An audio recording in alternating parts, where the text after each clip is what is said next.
What up, y'all? Welcome back to the Imperfect Action Show, episode 31. As I look at the date, it's April 4th, which is crazy. This is week 7. So by the end of the week, we'll be at episode 35. Episode 31, which very interesting about today's episode is that my guest today, Nicholas Mentor, he's someone that, we spoke, like 2 months ago, 3 months ago? Yeah, bro, it's been a minute. It was a while. So we spoke about connecting on one of my other platforms, and time just didn't align. But we stayed in contact, figured it out. Fast forward, brand new platform, 30 episodes in. He's here at episode 31, man. So first off, I want to welcome you to the show. Thank you for coming to the Imperfect Action Show. I appreciate you being here. Thank you so much, bro. Definitely, man. And on this show, what we do is we connect and share business and marketing principles, strategies, and lessons in hopes that our guests, not our guests, but our viewers will take this information and they will take imperfect action and implement that into their life and their business, man. So why don't you tell them a little bit about you? I'm going to send a quick little text out to our community, let them know that we're live and we're rocking, and then we'll start with the conversation. Man, absolutely. Thank you, Brendan, number one, for allowing me to come on and speak on your platform. It's definitely an incredible opportunity. And one thing that we got to always remember that we have to start normalizing the conversations of financial literacy at our dinner table, within our circles, even within our text groups. Just a little bit about me. I'm Nicholas Mentor. I'm from Rochester, New York, and I built my entire production film company on credit. That's how I found my way into financial literacy. I really just literally wanted to get into the film industry. Since then, I've been able to scale out and create multiple streams of income. I'm also one of the owners of a CRM software called Connectedly, where we're able to build funnels, text automation, email automation, even DM automation. And I also have a mentorship called the Mentorship, where I help people scale their businesses with business credit through funnels. And I also teach people how to create a bunch of different streams of income passively. So that's just a little bit about me. And man, I'm ready to get into this with you, bro. Well, first of all, man, I think it's very interesting that you just talked about kind of breaking into the film industry by lieu of business credit, right? And I think that's a great conversation because as a lot of people are thinking, like, I'm gonna just do my self tapes and my monologues and go on calls and castings and things like that. I don't really hear too many people talking about leveraging their way into the industry via an opportunity, right? And then funding their way there. So I think that a lot of people, when they think about that, they just think about the one side. They're not thinking about the other side.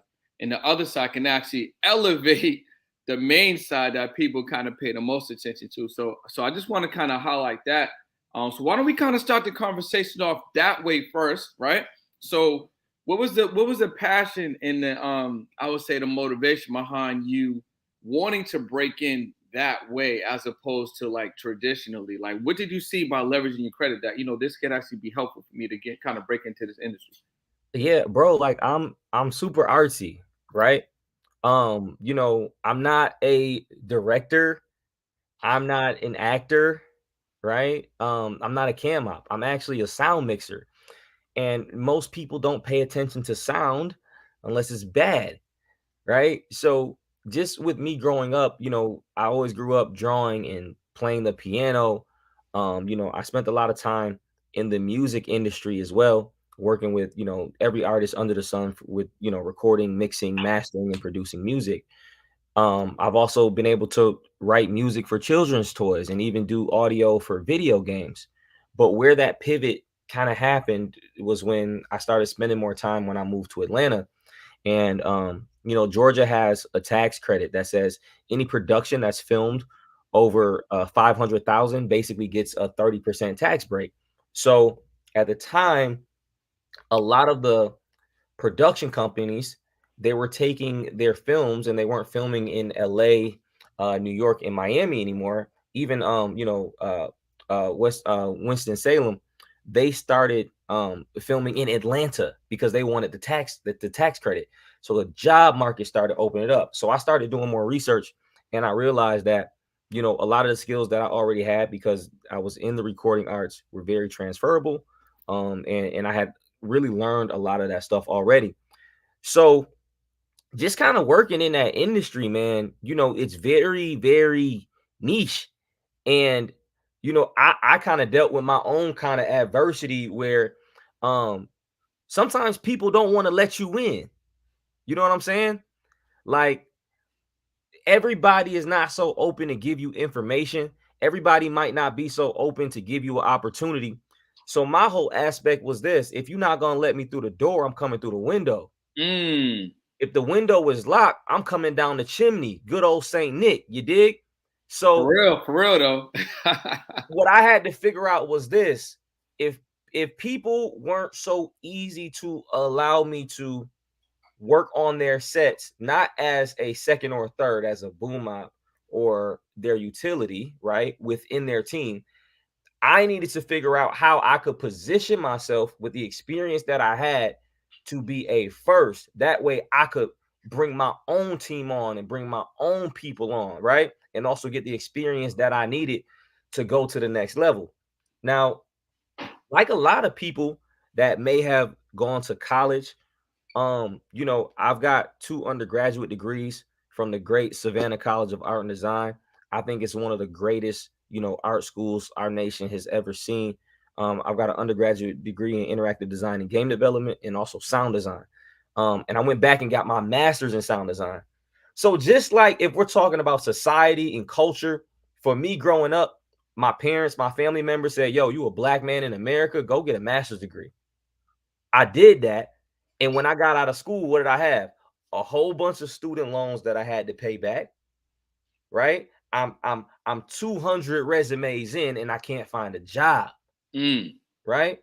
So now I'm dealing with this glass ceiling of, hey, you can break into this industry, but we not really going to give you the game on how to do it. And the, hey, I can go try to work in corporate America, but my skill set is a high paying skill set and it's very, very niche. So it could be a little bit more challenging to get in. And then even some of the other things that I was applying for, I was told that I was overqualified, Mm. right? So there's those two things. So when it came down to me scaling my business and breaking in with leveraging my credit, both personal and business, what I knew at that point was in order for me to be successful as a sound mixer in film and television, if I wanted to make big boy noise, I had to get big boy toys. So literally the key specifically to this position wasn't just the experience that I had in actually doing the job right, but it was owning the equipment. It was about ownership. So that taught me a valuable lesson that I've been able to carry on with a lot of the other things that I work in. When you own something fully and you fully understand it and you know how to leverage it, that gives you power.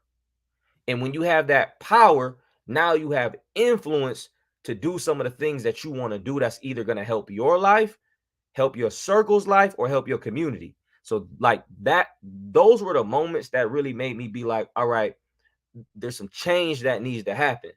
And once you kind of understand that leverage, it was much easier to win. So real quick, I just want to double back and highlight something that you said, and I want you to correct me if I miss anything, because I definitely want people to make sure that they really digest what you shared. So you just said when you own something fully and understand how to leverage it, you have power, and when you have that power, you have that influence. That's a super bar right there. That's a super bar. That's literally tremendous, man. And then alluding to also what you shared, it gave you the opportunity to kind of start breaking in on your own channels. Because, like you said, if you're not gonna let me in, I'm gonna come through the chimney Saint Nick style. Like, you know Right, what I'm saying? So right. so I could really understand that. And another thing I think is interesting is your talent and your interest isn't everyone else's because you're like you said, it's hella niche, but it's a high value skill, right?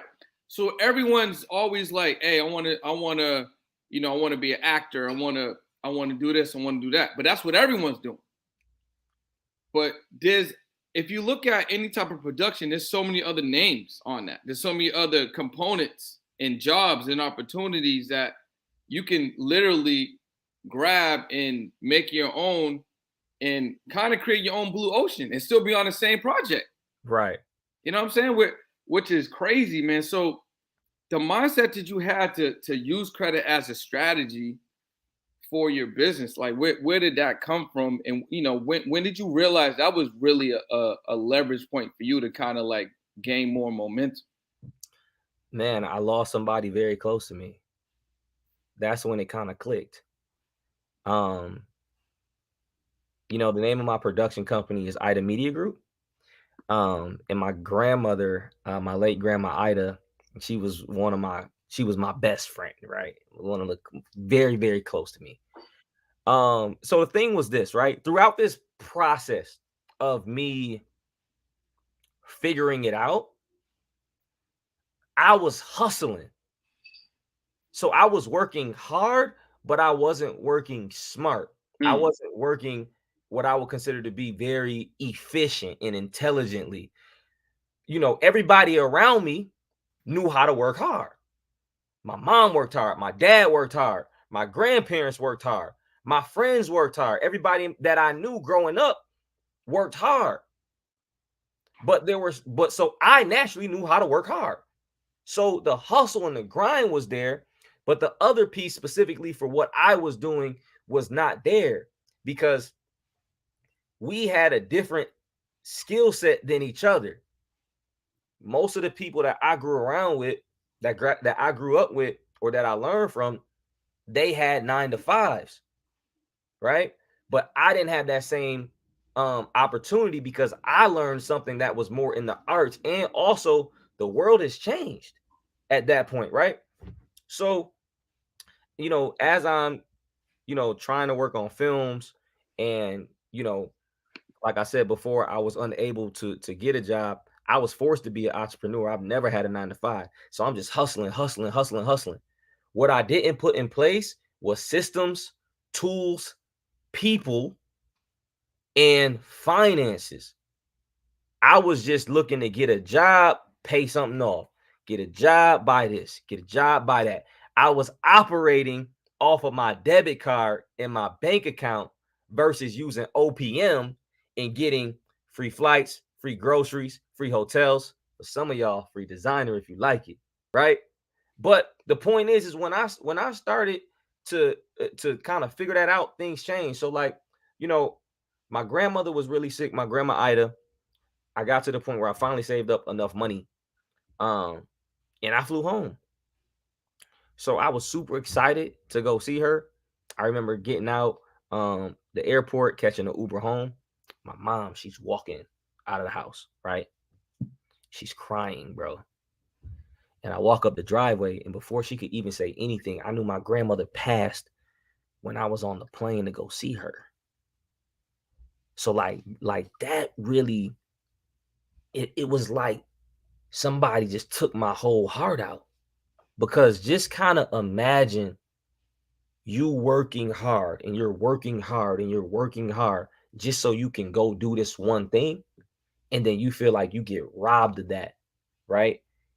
At the point while you're in the action of doing it. So you have very good intentions and you're not necessarily doing anything wrong, but because of lack of information, I ended up missing some opportunities, right? Yeah, So even like on another note, maybe everybody may have not experienced that, but what I ended up realizing is if that happened to me, how many birthdays have we missed because we're required to be somewhere?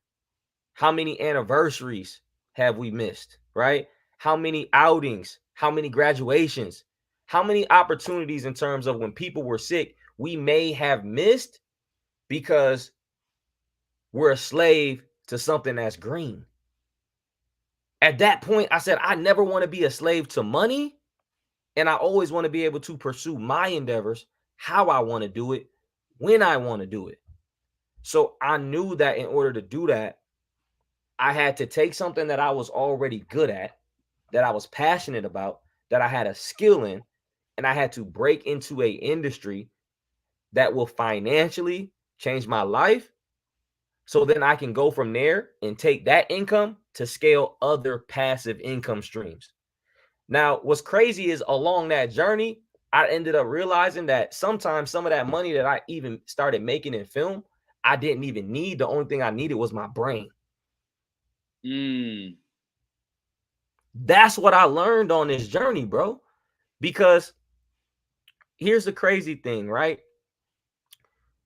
You know, when you're working on set with films, you're on set 12 hours a day. So, in relationship to people who have a 9 to 5, when I started working on shows and I became like, after I started, I work on a job, I swipe, let's say I got a Navy Federal credit card, I swipe the card, I get another piece of gear, I work on a job, paid off, swipe the card, right? I start building up, and now I'm on the biggest TV shows, Real Housewives of Atlanta, T.I. and Tiny, the movie Mile 22 with Mark Wahlberg, Cobra Kai, that just came out in January, right? Just did another new season. Just now, I just got off of Johnson season 2. That's going to come out on my birthday, July 10th this summer, right? Worked on all these major productions, but what I ended up realizing was there were certain shows that I enjoyed working on more than others. So now I'm able to relate to the people that have a 9 to 5, where you're waking up and you're going to a job that you may not like, right? And you're required to be there for a specific amount of time. So I told myself, I really enjoy filmmaking.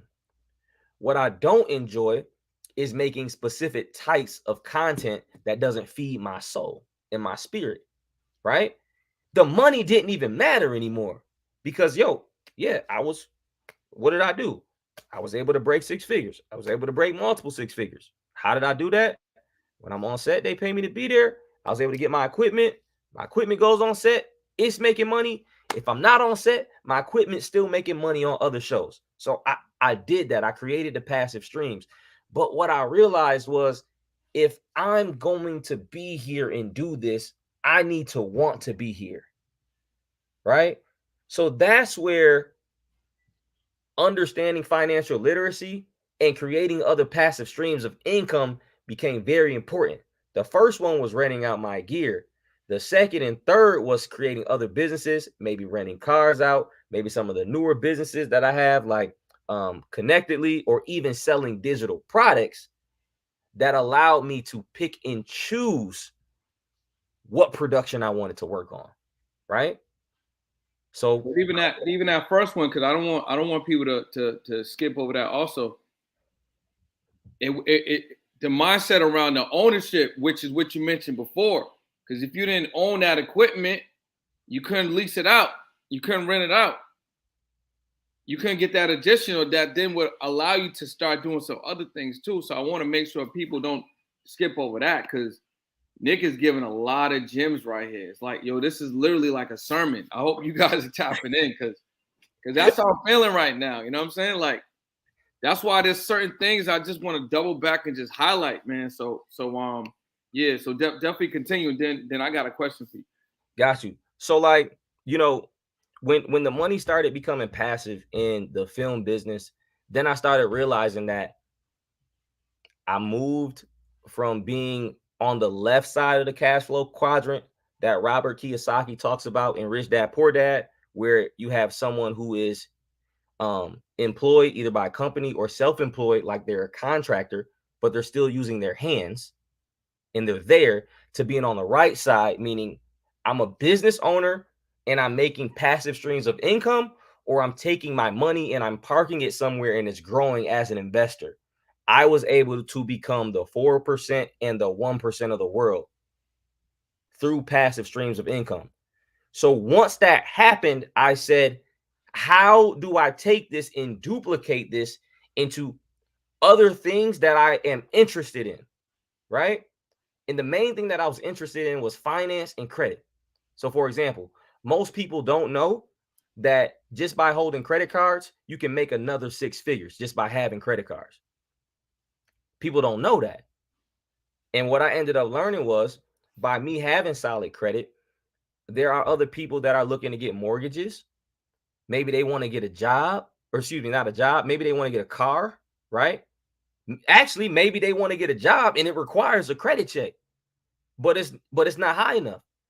Well, if I have solid payment history on my personal credit cards, and if I keep my credit card utilization low, below 10%, really like 4 to 6 is great, is better in terms of like funding or trade lines.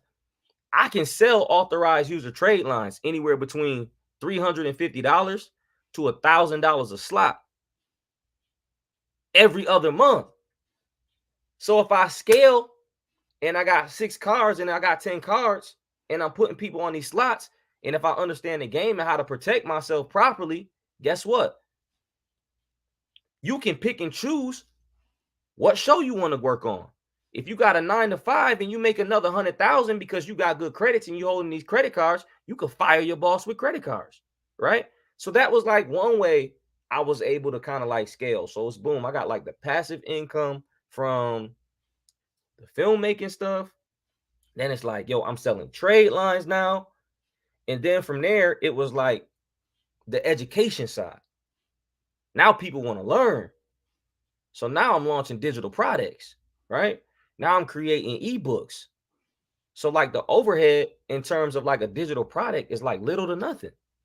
Like, yo, you would be surprised what you guys can do with a Word document, with information, with intellectual property.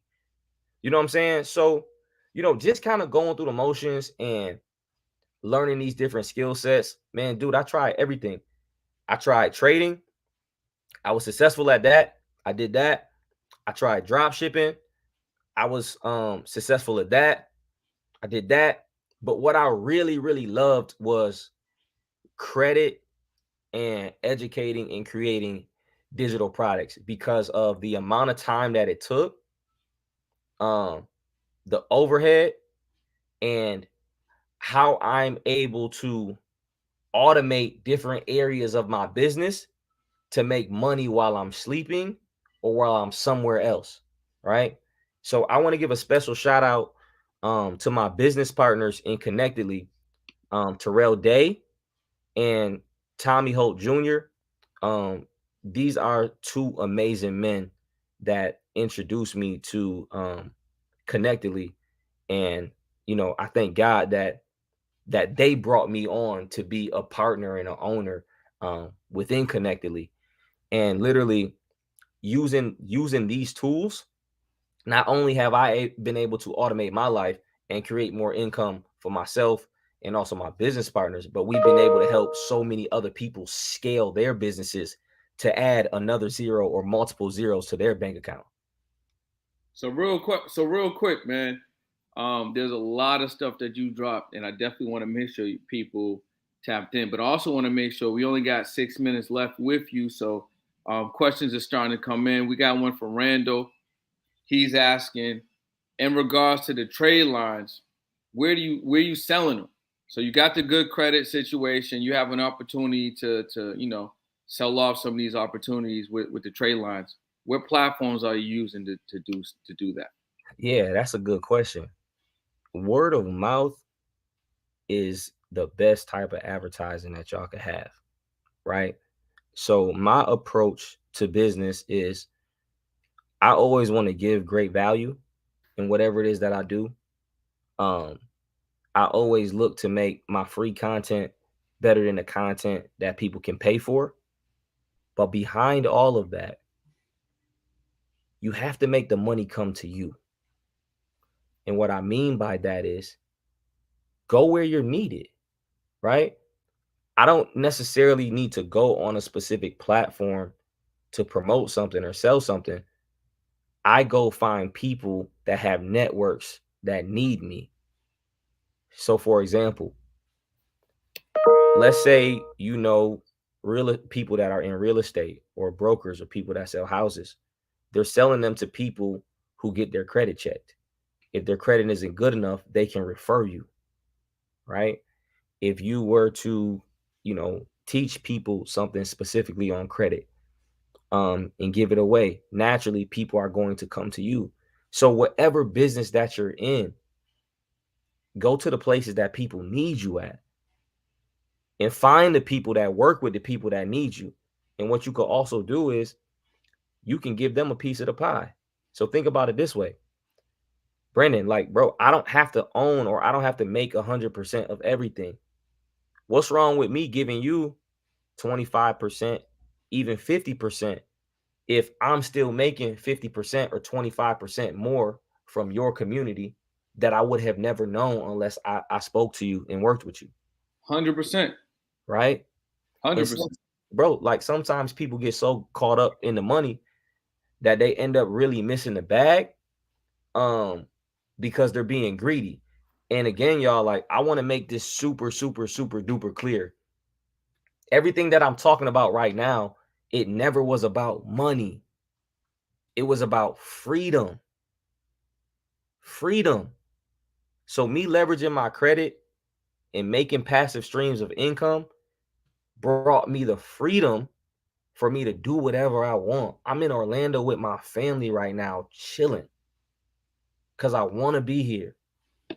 It's about freedom and being able to cultivate and experience and have these types of moments that I will cherish for the rest of my life.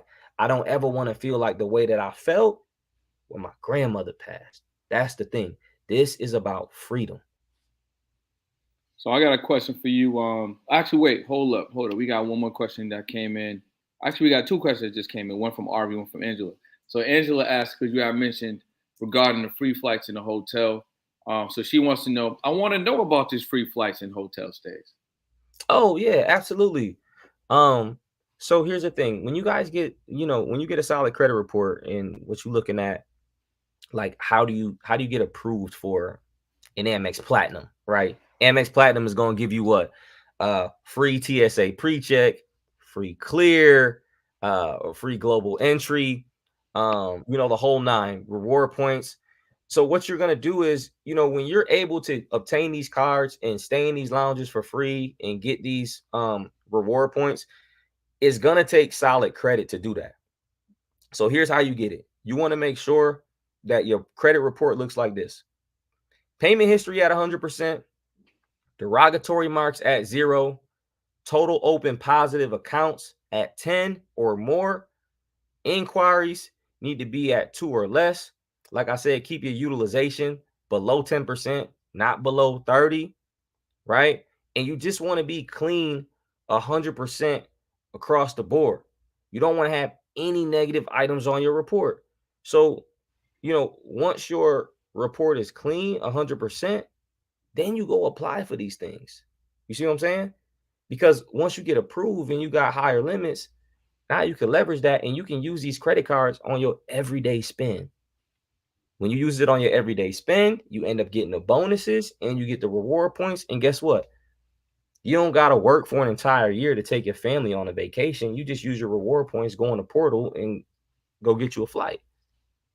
Yo, real quick, Nick just gave y'all like a super quick strike credit profile masterclass in like a box. You know what I'm saying? Like in 2 minutes, right? So hope you guys got that down. He's talking about payment history at 100%, negatives at 0, positive accounts at 10, inquiries at 2 or less, utilization below 10%. And I'm hosting and I'm taking notes, so you guys have no excuse. I always say that.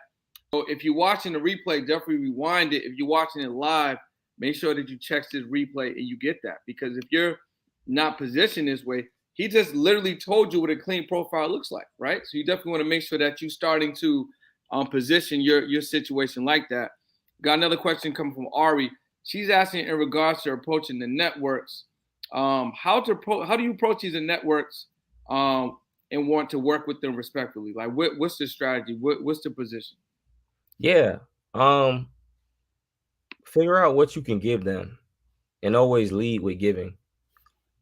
When you lead with giving, and transparency, and you're really open about what you're looking to do, um, people will be very frank with you and probably open to working with you. So for example, let's say, I want to sell trade lines, and I'm talking to somebody um who may have a group of people in a Facebook group, right? So I'll join the group, I'll watch it for a while, and I'll pay attention to what they're saying. So I might go to the admin of the group and I'll say, "Hey, I see that a lot of your people want to learn information about credit. Do you mind? Would you like me to give them a free masterclass to provide value to your audience? And if I'm able to sell any trade lines, I'll give you $50 for each person that comes through you." They're really probably not going to say no because you're leading with value. So always lead with value. And the worst they could say is no. Somebody going to say yeah. Like, sometimes I got a mentality where it's like, yo, I didn't win unless I got 20 no's. Yeah, 100%. You know what I'm saying? Yep. We got another question. This one's from Randall. And first of all, we're overtime right now, so I just want to respectfully ask, we at least got like 5 more minutes of your time? Bro, listen, I did my masterclass for hours over the weekend. Listen, I just did the Sauce Summit. I dropped all the sauce 2 days in a row. It's like 10 hours of content, both general admission and VIP. I don't care if I go another 5 hours right now. So whatever it is you want to do, if you want me to drop the sauce, I can drop the sauce. Word, appreciate you, bro. So let's get through these questions, man. Yo, listen. If you guys are not following Nick, make sure you follow. I'm gonna drop his handle again in the chat below. This question for Randall. He's asking, how are you turning credit into cash without debt? Without debt. That's a great question. Well, think of it this way, and I won't get deep into some of these other concepts because that's a whole nother conversation.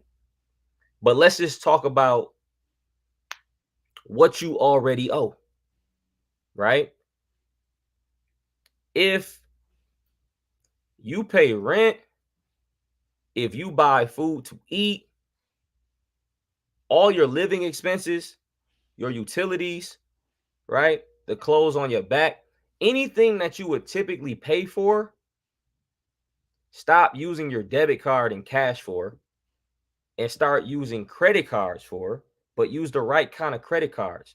And that's how you can turn it into cash. Why? Because these credit cards can give you cash back, or they can give you reward points. So for example, if I'm holding an Amex Gold, I'm going to get 4 times the reward points on groceries, right? So here's the cool thing. If I'm holding an Amex Platinum, specifically by Charles Schwab, my points are worth 1.25 points when I transfer all of my MR points to that portal. So Nick, what does this mean? Well, if I'm able to accumulate 100,000 points, which is not too hard to do, between me getting the bonus within the first month and also my regular spend, 100,000 points, I can use that on flights, groceries, and hotels.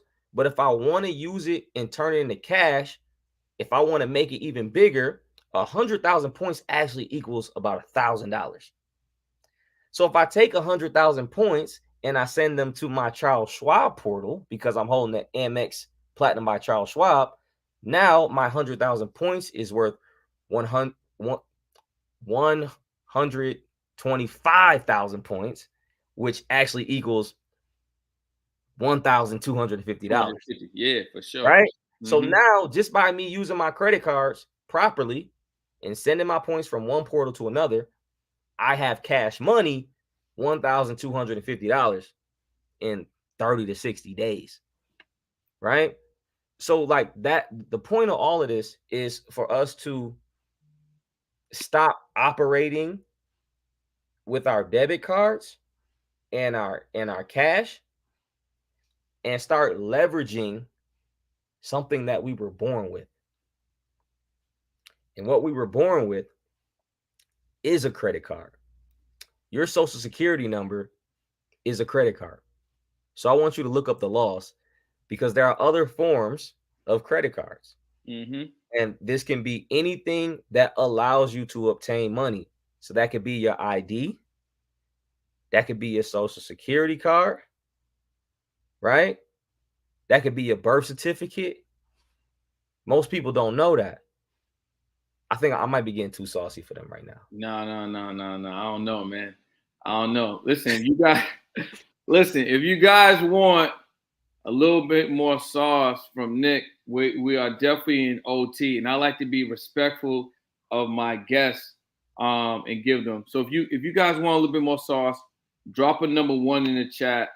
The question that I have for him, because even though we're giving a lot of value, I definitely want to make sure people get this right. So the question I had now, let me just make sure I have it. Yeah, here it goes right here. So when people are looking to actually scale their business, right, Mhm. and we're talking about scaling it with business credit and then automation. How is one doing that? Like, what are some of the automation things that they need to set up, you know? And then, as far as business credit, what are some of the things that they can do to position their business to scale with business credit? So I definitely want to make sure they lock into those. All right. Everybody write this down. 3 F's. This is what I follow: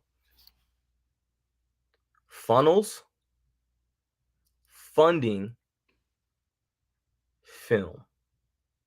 And anybody can do this if they have a business, right? I'm going to break this down for you real quick. Funnels, funding, film. With your funnel, what you're doing is you're putting people, tools, and systems in place to automate your business with your funnels. So your funnel is not just a landing page, it is your entire sales process. Okay. So, how does that work? There's a piece of content that people see, you have a call to action. That call to action sends them to your website, your landing page. On your landing page, you have the option of doing this, and this is where the automation comes in. I have the option of immediately selling somebody a product. I have the option of putting them on a calendar to get an appointment, right? Or I have the option of doing something else that maybe some people don't think about. Maybe I might just give something away because I want engagement. The new currency is not actually money, it's actually personal information. So if I have your first name, last name, email, and phone number, even if I don't sell you anything, guess what I can do? I can retarget you. Now you know, like, and trust me. And after you know, like, and trust me, and I continue to provide value to you, eventually you can make the sale, right? So Yeah, because the now sale is not always on the front end. Sometimes the sales on the back end, and sometimes the sale is continuously. A lot of people just paying attention to that first sale. the fortune is in the follow up. So Mm-hmm. now, since you're in the system with the funnel, I can follow up with you. Now, that's one way where you begin to scale your business. That system has been created. So that can be, automated emails and automated text and even automated DMs to follow up. So, how do I continue to scale my business with the next F, which is funding? Well, I can get money from the banks, OPM, to get the equipment that I need for my business, to create salaries and pay people or hire people that I need in my business. And I can use the funding to advertise within my business, right? So now I have a foundation that's built in terms of how I'm structured within my business. I have automation through my funding where when I enroll people, they get the things that they need and I can communicate with them properly. And then there's a third thing, which is film, and that's going to work hand in hand with funding. And when I'm talking about film, I actually mean film and photography or filming content. And what you want to do is you want to create content that's going to speak to your audience in the form of film, videos, cell phone footage, right? A lot of people just think lifestyle, but I don't want you guys to get into lifestyle advertising. Just be authentically you, right? And let your business have a voice. If you're an introvert, it's okay to create graphics that just have words. It's okay to show photos of what you're doing. But just remember to have a call to action to send people to your funnel. And if you've been funding it, then you can put advertising on the film or the content that you created to get it out there and market it to more people to send them to where your funnel. So that's why the 3 F's are so important, because it's kind of like a triangle. They all work together, right? That's literally how I've been able to scale and help so many other people scale their businesses. Again, hope you guys are paying attention. Nick, again, these are like mini master classes. You know what I'm saying? So we got another question in the chat, but I want to do a quick little recap of some of the things that you dropped. We'll take this last question, and then I'll make sure that you let them know what you currently have going on, how they can connect with you, and continue to build out that relationship. All right, so you were talking about, when you own something fully and understand how to leverage it, you have the power, and that power is going to give you influence, right? You also talked about working hard and working smart are not the same thing. You're also talking about having system, tools, people, and finances are things that you need to put in place. Leveraging other people's money. I think one of the main things that I took from it when thinking about positioning is coming back from, the rich dad, poor dad. Where are you falling on that cash flow quadrant, and what cash flow quadrant, what area of the quadrant do you really want to be in? And I really liked how you painted that and made it clear. Good credit gives you the opportunities to generate income. So if you have good credit right now, this is another opportunity for you to build out a stream, right? Talked about monetizing on the train lines and things like that. Another thing that you said was make money come to you, right? Go where you are needed. I took away from that, be findable. So if you can be findable, right, the money will come to you. People get caught up in the money, so they end up missing the bag, right? So you talked about, hey, if I had an opportunity, right? You're like, hey, let's do a percentage situation, because now I get exposure and I get what you're bringing, that value that you're bringing. I'm not just taking the whole 100% and not really being able to even monetize that, right? A lot of people don't want to collaborate and don't want to open up to other opportunities. So I thought that was great as well. Then you talked about leading with giving, right? Add as much value as possible. And then the 3 F's, right? Funding, funnels, and film, man. So those are what I took from it. So again, if I'm hosting and I can take notes, you guys have no excuse, right? So Jada Noble asked a question. This is the last one we're gonna take from the audience, and then we're gonna let Nick wrap it up. Can you get business credit with bad personal credit?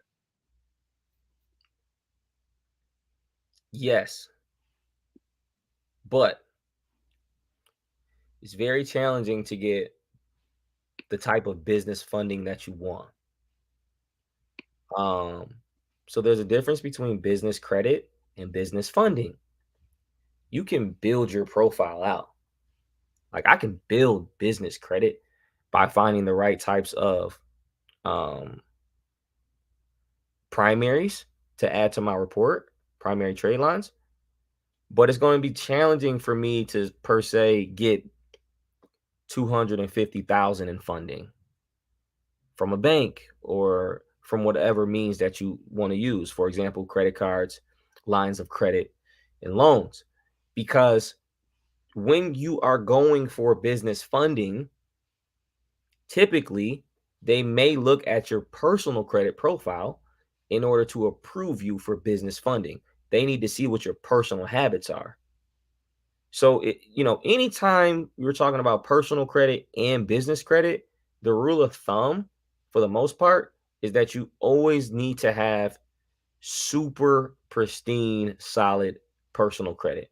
There are exceptions to the rule when it comes to certain things. But overall, solid financial habits will always make you successful. Because if you don't have solid financial habits, then when you look at your business, just kind of think about where else you may not be good at, right? Like those habits may spill over into other places in your business. So I think when it comes to business, it's really just about mastering thyself. I would agree with that. And mastering thyself comes with what habits are you doing every single day? Because your habits, your daily habits right now, are going to dictate what your future is going to look like. You know what I'm saying? Uh, so bro, look, really appreciate you for coming on the show. I appreciate you for saying an additional 15 minutes of OT, dripping a lot of sauce, stirring the sauce pot, and giving away a lot of value. Like you literally are walking, breathing manifestation of what you're sharing. And that's something else that I want people to definitely take away from this particular episode. Now, real quick, off camera, you talked about you wanted to give away something. So I want to give people that opportunity. So what we're going to do is, I don't know what he's going to give away, y'all, right? But we're going to do this, right? I'm going to put a little banner at the bottom. Text the word action, 213-410-4920. Whatever Nick graciously want to give away, text this word action for you to get the opportunity to get access to whatever this gym is, because you already know it's going to be a gym. And then let them know again where to find you, how they can tap into this mentorship and everything that you have going on. Absolutely. So you guys, I've got a mentorship. You guys can join that at www.nicholasminter.com, NICHOLASMINTER. And if you guys go on the website, you guys will see all of, the credit sauce and how to build out your profile and all the other things that I'm teaching people.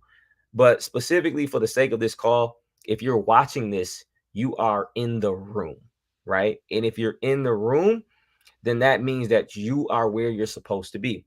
So I want to give you guys something away absolutely for free that you don't have to pay for. A lot of people have asked me, how do I build out my credit profile properly? And how do I add positive reporting items to my credit report if my report is thin or if I need a boost? So I want you guys to all get my free ebook. It's called Score Some Points.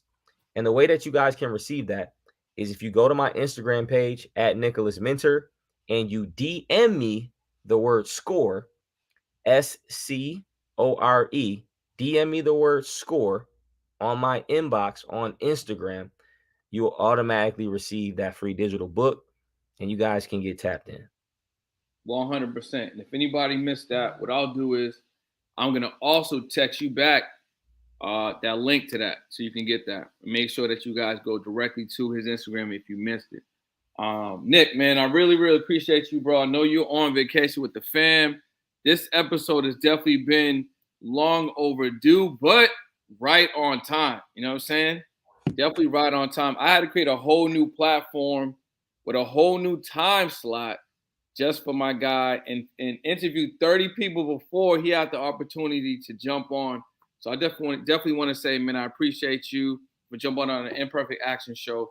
We love to have you back to come and share and things like that. And I'll be in Atlanta in a couple of weeks too, bro. So if you're there, when I'm there, we could tap in, you know what I'm saying, and get you on the pod in person. So I appreciate everybody for tapping in. Make sure you guys follow Nicholas Minter on Instagram. If you're interested in the mentorship, go to nicholasminter.com. And if you miss anything, this is going directly on YouTube immediately.